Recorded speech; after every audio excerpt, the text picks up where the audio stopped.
The Reservoir Dolls captured the first 5 leads of the night, but only managed a 20-3 advantage.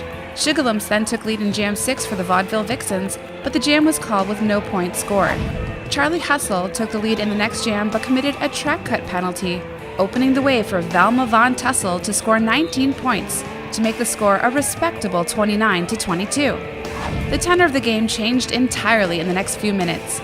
Major Kusanagi, back on the track after a long hiatus, drew 2 penalties across 3 jams, and the Reservoir Dolls put up 50 points in 5 minutes.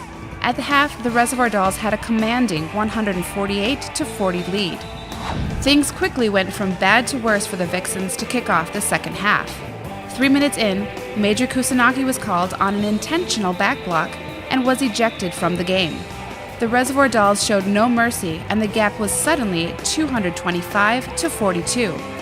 With a massive lead, the Reservoir Dolls jammed defensive specialists, The Heat, Busted Crimes, and Shenanigans. Lady Hoo-Ha took 2 more turns with the star to finish with 123 points and now holds the record for most individual points in a game. Wipeout Scout also grabbed 30 more in the bout's final jam, most of them after the bout clock had expired. The Vixens veteran Darling Nikki grabbed lead 3 times down the final stretch for 36 points, rallying her team and reminding everyone the Vixens bring their game whatever the score. The Fury made it clear they had come to play from the get-go. Scarface put up 27 points for the visitors in the bout's first jam, despite Blanche Devereaux putting up 8 points for the Unholies.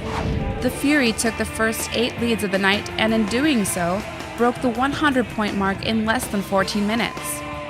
Not helping the Unholies were 8 first-half jammer penalties. With 5 jammer penalties for the Fury as well, one would think things might have balanced out, but the Fury outscored the Unholy Rollers 114-33 during those power jams.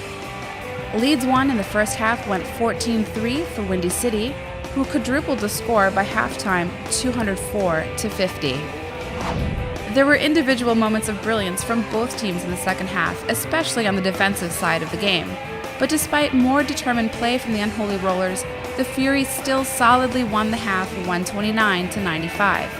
The brightest spot for the Unholy Rollers was rookie Fang Dangled, who, despite repeated pounding by an all-star Fury defense led by Kenichi Wow and Moby Nips, put up the high point total for her team with 45 points. With a narrow victory by Chicago's Hells Bells against the Reservoir Dolls in January, the Windy City Rollers are 2-0 against Madison home teams. It falls next on the Vaudeville Vixens to put a win in Madison's column as they go against the Double Crossers in the next bout. Check out the Mad Rollin Dolls Roller Derby on Saturday, March 16th at the Veterans Memorial Coliseum. Come and find the derby in you. Visit madrollindolls.com for tickets and ticket outlets.